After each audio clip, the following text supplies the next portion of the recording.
This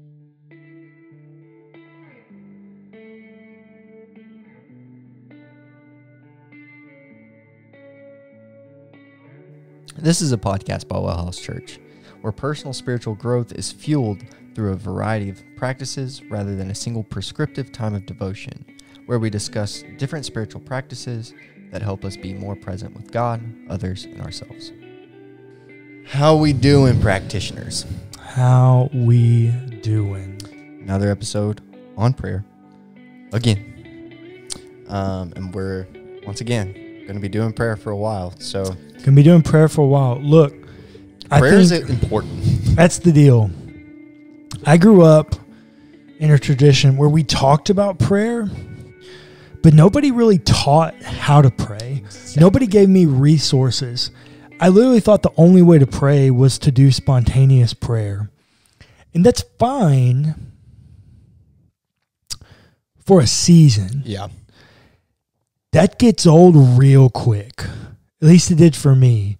Spontaneous prayer is very difficult for me. It's not, and if you think back to our Enneagram episodes, it's not a downstream practice for me. No. Spontaneous prayer is hard for me too. There are a lot of other ways that are really rewarding for me to pray that I think are much more helpful that nobody taught me. Yeah. I'm still learning new prayer practices. Yeah. But the other thing is, and this is a good segue into what we're going to talk about today, but when you train and teach people in spontaneous prayer, spontaneous petitionary prayer, you end up, or let me say, it's possible to get someone to a place where they view God like a genie in a bottle, where you just ask, and when you're done asking, you put God away. Yep. And you never learn how to listen, how to discern the voice of the Lord. Yeah. Which is what we're going to talk about today, listening prayer.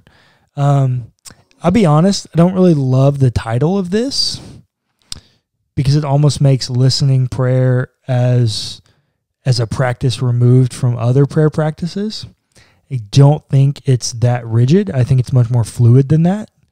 I do think if you're doing other prayer practices, you can do listening prayer in, around, within, in the midst of all those things, these other practices.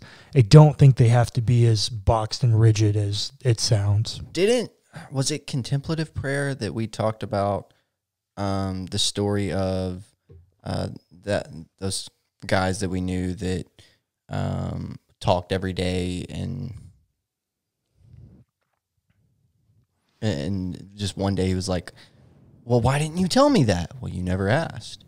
Was that with contemplative prayer that we told that? I know we told that story. Yeah, we did tell that story. I don't know. I'm looking right now. I feel like it was contemplative. No, conversational prayer. It was conversational prayer. Yeah. Yeah. That applies here too. That same story. If you don't remember that story, go back and listen to conversational prayer. Yeah, for sure. But no, that applies here too.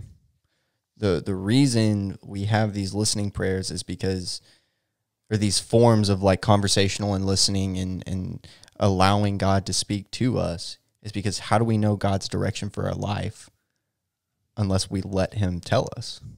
Yeah, it is a bit corny, but I'm sure if you've been around church for any length of time, you've probably heard some pastor somewhere say, people come to me all the time and say, God's not speaking to me. I don't know what God's saying. And their Bible's closed. I think God can speak to us through the scriptures. Absolutely. I don't think it's the only way in which God speaks to us. No, there's lots of times that I'm just in a car. One, if we're just being honest, if we limited God's voice to only being through the Bible, there are a lot of things that are out of bounds for what God can speak into. Yeah. I mean, because we're literally, and I tell people this all the time, when we're reading the Bible, some of what we're reading is we're literally reading someone else's mail, and we're only getting one side of the conversation. Yeah. So, and it was also written 2,000 years ago and beyond. Like, there are going to be things and questions that we're asking that the Bible literally, it just doesn't say. It's just not talking about. Well, and it's funny. God's been using other people in my life to talk to me recently. I'm having this struggle at my day job. And God has used you to speak to me. I don't think you knew that. No. Literally like an hour ago. Oh, like an hour ago, yeah. God used you to speak to me. God used our grandmother to speak to me. Yeah. And Dad said the exact same thing that our grandmother said. Like verbatim. Yeah. And then he amened to me when I was talking. Yeah. So God can speak to us about modern issues in a variety of different ways. Yeah. But the listening prayer is one of those ways where you open your heart and allow God to speak into it. Yeah. So I think there's a quote in Adele's book by Henry Nouwen. Literally, listener, listen to me. If you see Henry Nouwen's name on anything, buy it. I don't care what it is. If it's a cookbook, I don't care. Buy it. I mean, he is gold. Literally, if he wrote it on a page, it's genius. And especially in the world of spiritual formation. Yeah. He is a genius when it comes to spiritual formation. And his books are cheap. Anything written by Henry Nouwen, more than worth your read. Yeah. There's only a handful of people like that Cullen will say. Henry Nouwen, N.T. Wright. Nope, not even Tom. No? I wouldn't say that for Tom. Not everything? Nope. Tom writes a lot of stuff that's not for the average person. Oh, well, I guess that's fair. And and there's a lot of stuff that Tom does that I'm like, yeah, no, that's not my favorite. Oh, wow. Okay. I am a Tom fanboy. Just not that big. I'm not a Tom groupie. I feel you. I feel that. I'm a Henry Nouwen groupie. It's okay because I'm a Dr. Brene Brown groupie. So. Yeah. So Adele has a quote in here from Henry that I think is just gold. He says, the real quote unquote work of prayer is to become silent and listen to the voice that says good things about me, to gently push aside and silence the many voices that question my goodness, and to trust that I will hear the voice of blessing that demands real effort. Can I see that real quick? Yeah. I don't actually have this chapter in my version, so This is one thing that I think Henry is bringing out about listening prayer that is so valuable is if you never let God speak to you, odds are more people in your life are going to speak down to you than build you up. More people in your life are going to degrade your worth than affirm your worth. And even more than that, we do that to ourselves. Yeah, so I hadn't even got there yet. I was headed there. I can't tell you how many times I go to God in prayer and I just start talking about how much of a deplorable human being I am. And, in some ways, I feel like God allows me to do that. Yeah. Sometimes because I feel like sometimes he thinks that I need to self-loathe. Yeah. And then it comes back around. For sure. And there's just grace and forgiveness and all those things that you don't get from society. Yeah. You don't get that from a lot of people in your life. No. Maybe there's a handful of people, but I guarantee you that's God speaking to you through the people in your life. Yeah. Because that's not human nature to be loving and gracious to others. No. The other thing I think is, and so that's a good point about God speaking to us and hearing the voice of God through a number of different venues or mediums. But I think what's being drawn out here about the listening prayer, the prayer practice, listening prayer, is that so often when we pray, we set the agenda. Mm-hmm. It's us in our petitions. It's us in our intercessions. It's us following our liturgies. It's us contemplating on God. It's us coming to the prayer practice with an agenda. Yeah. Listening prayer is the one place where God gets to set the agenda. Yeah.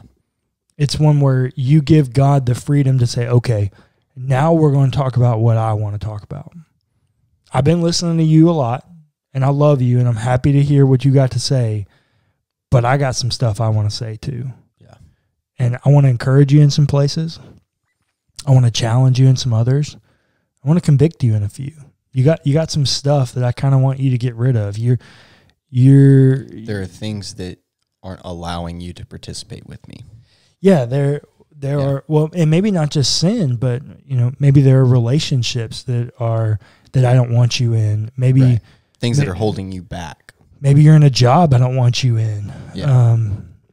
Maybe there are things where, and maybe it's some combination of both. Hey, I need you to practice in listening prayer because look, I know that you feel like you need to strip only to pay your bills, but I need to encourage you in the faith that you have in me that I can provide another way.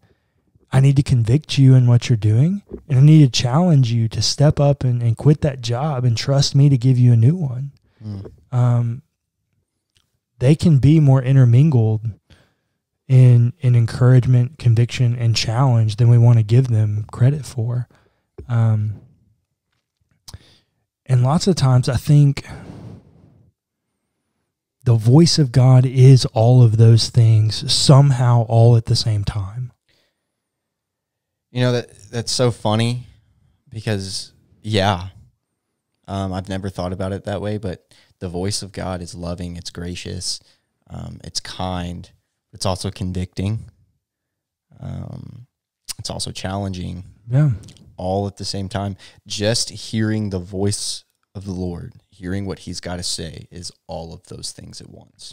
That's very complex and sounds kind of oxymoronic, but it's true. Yeah. Somehow that's how it works and plays out. I love that. And think about in the Old Testament, when people hear the voice of God, oftentimes, not every time, but oftentimes, the first thing that's recorded is they shuddered. Yeah. Because it's a challenge, it's convicting, but yet God can then turn around and say very encouraging things and loving things and make promises and covenants to you that are very gracious and merciful, but they require some level of effort. Yeah. A challenge. I mean, if you think about Old Testament covenants were a two-way street. You killed something and then you walked through. That was a way you did a contract, and that's what a covenant is. And so no matter what you're doing, there's a challenge because you got to do something. You got an end of this to uphold. It's just always going to be challenging. It's always going to be convicting because you're always going to have things that are in the way of you pursuing your end of the deal. Yeah. But yet God's always going to be loving and gracious and affirm you for the person that you are, beloved by him. That's never going away. Yeah. But if you never listen for him, you're never going to get that. Yeah. You're never going to get that encouragement. You're never going to feel that love and grace. You're never going to get that conviction of the things that are in my way that are hindering the path that God has for me. I wonder, and I, the only reason I'm asking this is because I'm feeling like maybe there's other listeners out there that are wondering the same thing. Okay. Is there a possibility that you can live in a state of listening? Yes, there is. When I was a kid, I used to pray. So I heard a story. If our dad was here, he would know where I got it from. But there was a story that I remember where a man is in a crowded room, like at a party or something. And amongst all this noise, he hears a voice. And he immediately recognizes it as the voice of God. Mm-hmm. And so I heard this story, and somebody told, I don't know if our dad told me or some preacher told me or something, but somebody told me this story. And it was so inspiring to me. I used to pray every day that, God, I want to be so in tune with you, I could hear your voice in a crowded room and know it was you. I don't know that I ever got there, or I don't know that I'm there yet. I still want to get there. But I do think you have moments where you experience glimpses of that. Sure. How often you just driving down the road, not paying attention to anything, and you see something. Mm-hmm. And God says, hey, just a little something. Hey, that's it. Mm-hmm. Happens a lot. I don't think he would have a problem with me telling this story on here. But our uncle tells this story. He was not the senior leader, but he was a leader at a church. And they were beginning to experience some growth. And he was constantly seeking the Lord, asking for the Lord's direction and what God was doing. And he wanted to be where God was. And where God was at work, he wanted to be. And an opportunity came up for the church to buy some land. And at first glimpse, it didn't seem like a good idea because it was on the location of the old dump. And so it was like, well, who wants that land? It's the dump site. There's probably stuff under it, all this kind of stuff. And there wasn't, but it's like, it was a trash place. It's not there. And our uncle decides that he's going to go walk this land. And he goes and begins to walk this land. And as he's walking through this pasture, 24 acres of an open field, he's walking. And he's walking past 1, and then 2, and then 3. And then he gets about halfway off the road, and as far as he can see, it's nothing but blackberries. Mm-hmm. And he's looking at these blackberries, and he picks one up, and he eats it. And the minute he eats it, God says to him, this land is fruitful. Ah, whoa. That church bought that land, and it's now a mega church. We need to talk about that later. Yeah, that church bought that land, and it's now a mega church. So is it possible to live in a state of listening? Yeah. It takes a lot of work, a lot of practice. I don't know that you can get there with ease. Yeah.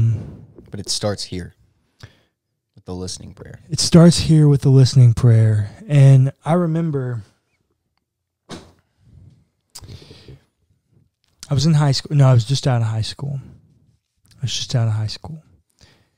And we were getting ready to do some projects, some ministry work and some projects. And we were starting a new ministry and leading a new ministry.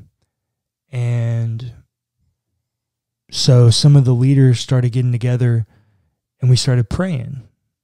Just literally get together, turn on some worship music and pray.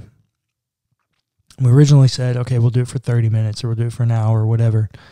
And then an hour turned into 2 hours. And 2 hours turned into 3 hours. 3 hours turned into 4 hours. And there was a group of people that started when it was only 30 minutes. By the time it had reached 4 hours, that group had dwindled down to just 2, me and one other person. And you can't pray for 4 hours every day, 5 days a week, with just spontaneous petitionary prayer. Oh, no. You've got to listen to the voice of the Lord. And I remember we were praying and we were doing all these things. And God was at work. We were seeing God at work in our new ministry and our mission projects and all these things we were doing. We were seeing God move. And I remember sitting there one day, and I was praying with this other person. And we always had this deal at the end of our prayer time. We'd look at the other one and go, hey, what did God say? And we got into a habit where we would say, I think God said. Because if you say God said, that's a high claim. Yeah, that's so that you're putting that on the same level as prophecy when you say that. Yeah. So I always God say, said this. Yeah, I think or I feel like God is saying. That gives me a little that puts me a little bit back into it. Yeah. But I said, dude, you're not gonna believe this, but I think God's telling me I need to move to Louisiana and you're supposed to come with me. And he goes, do what? I was like, yeah. And he goes, well, show me in the Bible. Because that's our thing, right? Always affirm things through the Bible. And literally, I told him the Moses story in the Promised Land. And I was like, I just really feel like God's telling us we need to move to Louisiana for some reason. And he goes, well, two things here don't make sense. One, we got all this ministry and work going on here, and God's telling us to leave? I was like, well, Moses had work too, but God was telling him to do something greater. And he goes, and second of all, you're telling me Louisiana is the promised land? And I went, bro, I don't know. I'm just telling you what I feel like God's saying. And he goes, dude, I'm going to need a minute. I was like, all right, take as much time as you need. I think I'm going to start walking down this path, though. I feel pretty strongly that, like, this is what God is saying. He literally came back to me the next day and goes, all right, God told me to. And I was like, okay. But listening is something that is learned. It's acquired. I don't know that I could have heard that because we were at 6 months in. Yeah. At this praying multiple hours a day together. I don't think I could have heard that any other time. I don't know that I would have been attuned to the voice of the Lord to hear that. Yeah. If not through practice. Yeah. Now, we are all familiar with that 2x4 that the Lord slaps across your face. Sometimes. But wouldn't it be nice to hear him when he's whispering instead of slapping you? That's what I was about to say. Instead of feeling that 2x4 coming from God when it's right now, it's time for you to do this now. You've waited too long. Yeah. And that 2x4 hits you. The way to avoid that is to listen. Open your heart. Yeah. Let God whisper instead of yell. Yeah. So some ways to do this, because I know it seems weird to just like sit down and close your eyes and not say anything. Some ways to do this. Number one, pick up Adele's book because she has some practices in there about listening prayer. But something that I like to do is literally just put on like a worship playlist in the background and just enter like a meditative state and let God speak to me through the worship songs. There's absolutely nothing wrong with that. That put it on shuffle. If it makes you feel more spiritual because you don't know what's coming, whatever makes you more comfortable. But there's absolutely no reason that God can't speak to you and you can't listen, even though he's prompted through a worship song. There's absolutely no reason that's wrong. And that's a great place to start because it's relaxing. It relieves anxiety. It doesn't feel strange to sit in silence. Yeah. And that's the deal. If you want to listen, be quiet. Yeah. Stop talking. Yep. We live our lives talking because we think, and I'm guilty of this too, we think people actually care what we have to say. And so we've formed this habit, a lot of us, where we talk more than we listen, and honestly, we don't know how to listen. Yeah. Listening starts with being quiet. First and foremost, if you want to listen, be quiet.